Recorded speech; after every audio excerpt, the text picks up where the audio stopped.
ஹிந்தி கத்துக்க இதை விட எளிய வழி இருக்கவே முடியாது. எளிய வழின்னு உங்களுக்கு சொல்றது ஈஸி, படிக்கிற எங்களுக்கு தான் தெரியும் எவ்வளவு கஷ்டப்படுறோம்னு. கஷ்டப்படவே வேண்டாம். ஹிந்தி கத்துக்கிறது ஈஸியாக்குறது என்னோட ரெஸ்பான்சிபிலிட்டி.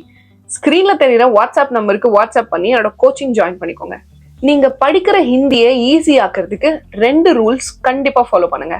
ஸோ ரூல் நம்பர் 1 என்ன அப்படின்னா, நீங்க படிக்கிற எவ்ரி 5 சென்டென்சஸ், ஒரு 5 சென்டென்சஸ்குள்ளேயும் இல்லைன்னா அது கூட சேர்ந்து ஒரு காம்ப்ளெக்ஸ் லாங் சென்டென்ஸ் இருக்கணும்.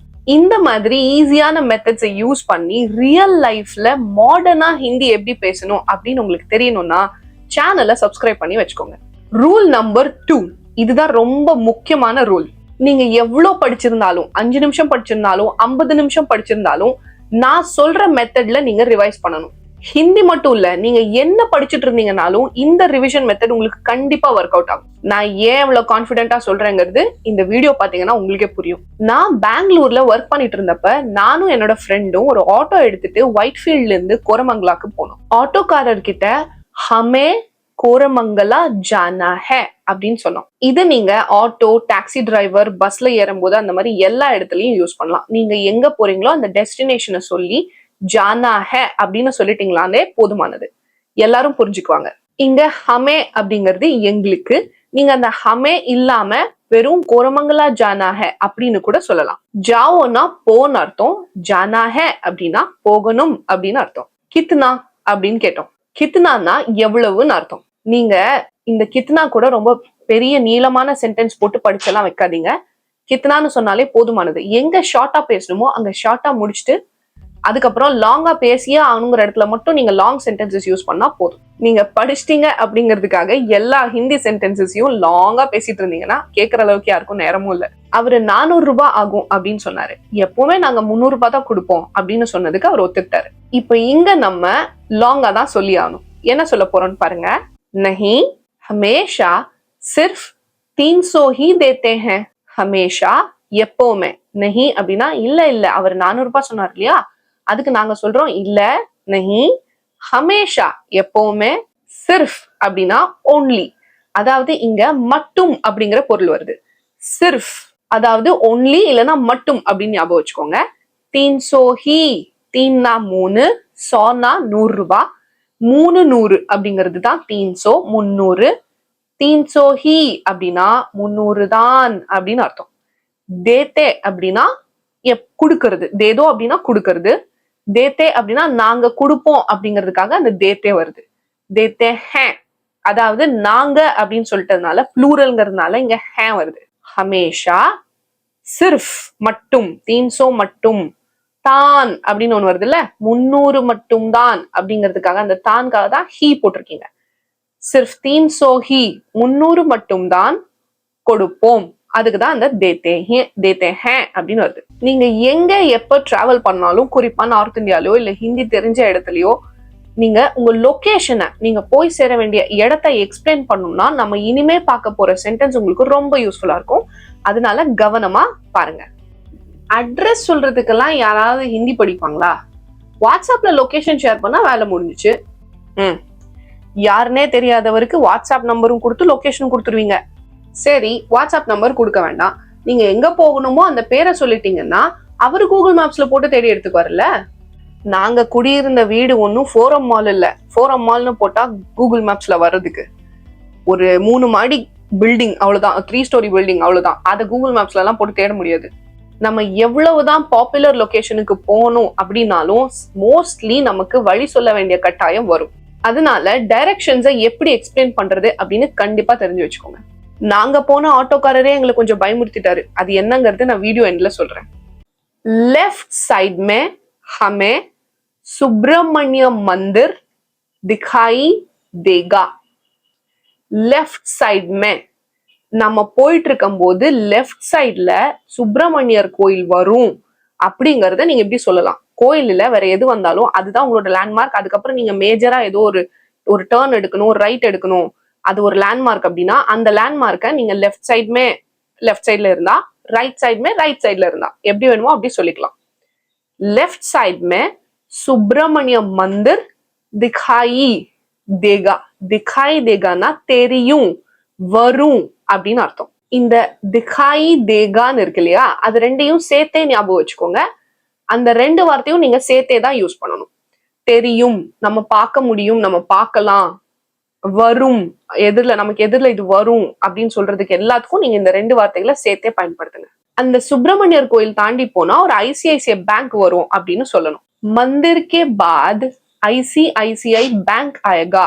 மந்திர் கே பாத், மந்திர்னா கோயில், கே பாத் அப்படின்னா அதுக்கப்புறம், மந்திர் கே பாத் அப்படின்னா கோயிலுக்கு அப்புறம் ஐசிஐசிஐ பேங்க் ஆயேகா, ஐசிஐசிஐ பேங்க் வரும். இங்கேயும் நீங்க ஆயேகான்னு நான் போட்டிருக்கேன் இல்லையா, நீங்க ஆயேகா போடணும்னு அவசியம் இல்லை. உங்களுக்கு இன்னொன்னு தெரியும், அது என்ன, திகாய் தேகா. நீங்க அதுவும் போடலாம். ஐசிஐசிஐ பேங்க் திகாய் தேகா. சோ உங்களுக்கு ரெண்டு ஆப்ஷன்ஸ் இருக்கு, ஆயேகா சொல்லலாம், திகாய் தேகா சொல்லலாம். பாத்தீங்களா, 5 சிம்பிள் சென்டென்சஸ் கடகடன் படிச்சாச்சு. இதான் சிம்பிளா 5 சென்டென்சஸா? உங்களுக்கு முதல்ல சிம்பிள்னா என்னன்னு தெரியுமா தெரியாதா? ஏன் இதுக்கு என்ன, 5 சென்டென்சஸும் சிம்பிளா தானே இருந்தது.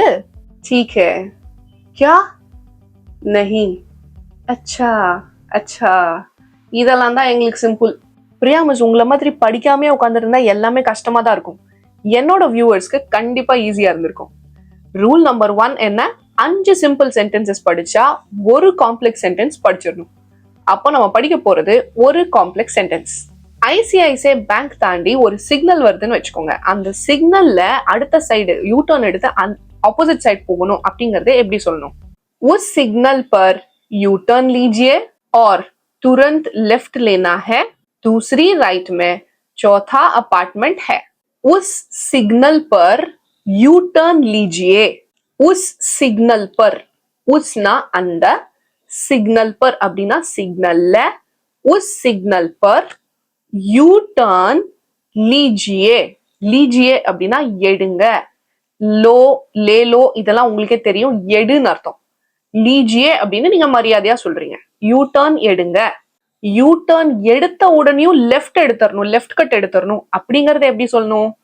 R Durand.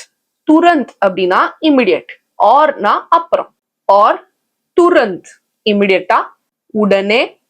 Left cut Lena ஹே இல்லைன்னா லெஃப்ட் டர்ன் லேனா ஹே, ரெண்டுல எது வேணா சொல்லலாம். லெஃப்ட் சைட்ல வர்ற ஒரு கட் ரோடு எடுக்கணும், இல்லைன்னா லெஃப்ட்ல டர்ன் பண்ணணும் அப்படின்னு எப்படி வேணா நீங்க சொல்லலாம்.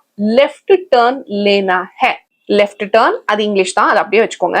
லேனா ஹே அப்படின்னா எடுக்கணும். லெஃப்ட் டர்ன் எடுத்ததுக்கு அப்புறம் இன்னொரு ரைட் டர்ன் எடுக்கணும். அப்ப நம்ம எப்பவுமே என்ன சொல்லுவோம், முதல் ரைட்டு ரெண்டாவது ரைட்டு அப்படின்னு ஏதாவது சொல்லுவோம் இல்லையா?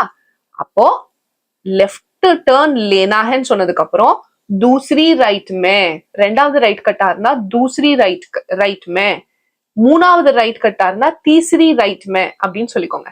दूसरी राइट में ரெண்டாவது ரைட்ல, चौथा अपार्टमेंट है நாலாவது அபார்ட்மெண்ட். அந்த ரைட் எடுத்ததுக்கு அப்புறம் அந்த ரைட்ல நாலாவது அபார்ட்மெண்ட், चौथा अपार्टमेंट है. पहलाனா ஒன்னாவது, दूसराனா ரெண்டாவது, तीसराனா மூணாவது, चौथाனா நாலாவது.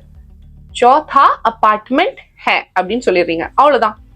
அபார்ட்மெண்ட் வந்தோடனே நீங்க இறங்கிடலாம். ஆமா, அந்த ஆட்டோக்காரர் நீங்க பயப்படுற அளவுக்கு என்ன பண்ணாரு? 1 மாசம் கழிச்சு வீட்டுக்கே வந்துட்டாரு. ஐயோ, எதுக்கு? என்னோட ஃப்ரெண்டு மைசூர் சில்க் சாரி பட்டுப்புடவை வாங்கும் போது சில்க் மார்க் இருக்கான்னு பார்த்து வாங்கணும், அந்த மார்க் இப்படி இருக்கும் அப்படின்னு சொல்லி போன்ல காமிச்சு என்கிட்ட எக்ஸ்பிளைன் பண்ணிட்டு இருந்தாங்க. நாங்க 2 பேரும் ஆட்டோல போயிட்டு இருக்கும் போது என் ஃப்ரெண்டு ஒரு சில்க் எம்போரியம்ல பார்ட் டைமா ஒர்க் பண்ணிட்டு இருந்தா. அதெல்லாம் நாங்க டிஸ்கஸ் பண்ணிட்டு இருந்தோம். அந்த டிரைவர் அண்ணா அவரோட தங்கச்சி கல்யாணத்துக்கு எதுவுமே என்னால பண்ண முடியல, அட்லீஸ்ட் தங்கச்சி வளைகாப்புக்கு ஒரு பிங்க் கலர் மைசூர் சில்க் சாரின்னு எனக்கு எடுத்து கொடுக்கணும். ஒரிஜினல் எது டூப்ளிகேட் எதுன்னு எனக்கு தெரியாது, நீங்க ஹெல்ப் பண்ணுவீங்களா, எப்படி ஒரிஜினல் கண்டுபிடிக்கணும்னு கேட்க எங்களை பார்க்க வந்திருந்தாரு. Wow, very sweet. ஆமா, ரொம்ப ஸ்வீட். ஆனா அவர் 1 மாசம் கழிச்சு எங்க வீட்டை கரெக்டா எப்படி கண்டுபிடிச்சு வந்தாருன்னு நீங்க யோசிக்கல. நான் அதை அவர்கிட்டயே கேட்டுட்டேன். டிரைவிங் பண்றவங்களுக்குன்னு ஏதாவது ஸ்பெஷலா மெமரி பவர் இருக்கான்னா 1 மாசம் கழிச்சு எப்படி நான் கரெக்டா வீட்டை கண்டுபிடிச்சு வந்தீங்க அப்படின்னு கேட்டுட்டேன். அப்படியெல்லாம் ஸ்பெஷலா எந்த மெமரி பவரும் இல்லம்மா. டிரைவிங்கே ரெகுலரா பண்ணா கூட நாங்களே அப்பப்போ ரூட் எல்லாம் மறந்துடுவோம். அப்பவே உடனே உங்ககிட்ட கேட்டிருப்பேன், பட் அப்ப என்கிட்ட பணம் இல்ல, எப்படியும் உங்களை ஃபியூச்சர்ல பார்க்க போறேன்னு எனக்கு தெரியும், அதனால அடுத்த நாள் திரும்ப அதே வழியா இங்க இது வரைக்கும் இந்த இடம் வரைக்கும் வந்துட்டு போனேன் அப்படின்னு சொன்னாரு. 1 வாரம் கழிச்சு மறுபடியும் வந்தேன். 1 மாசம் ஆச்சு எனக்கு அமௌண்ட் ரெடி பண்றதுக்கு. நல்ல வேலை நான் வீட்டை மறக்கல, இப்ப கரெக்டா வந்துட்டேன் அப்படின்னு சொன்னாரு. மெமரைசேஷன் டெக்னிக்ஸ், அதாவது மனப்பாடம் பண்ற டெக்னிக்ஸ்ல 11730 அப்படின்னு ஒரு ரூல் இருக்கு.